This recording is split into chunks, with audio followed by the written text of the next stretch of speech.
একজন বিজিবির সৈনিক দেশের জন্য কতটা কাজ করে, এটা যদি আপনারা ভিডিওটা সম্পূর্ণ না দেখেন তাহলে বুঝবেন না।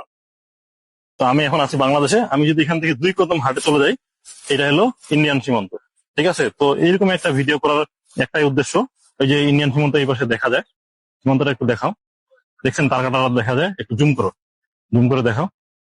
তো এরকম একটা ভিডিও করার একটাই উদ্দেশ্য, যেটা হচ্ছে আপনারা জানেন যে লালমনিরহাট সীমান্তে এক বিএসএফ সদস্য বাংলাদেশের 200 গজ অভ্যন্তরে চলে আসছিল।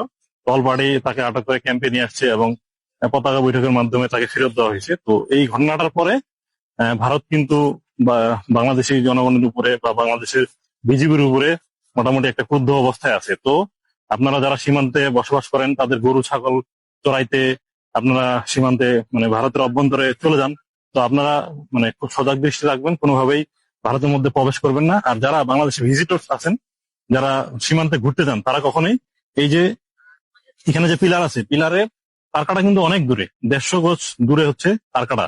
আপনারা হয়তো বা মনে করতে পারেন যে তার ওই পাশে হলো ইন্ডিয়া আর এই পাশে হলো বাংলাদেশ, আসলে না।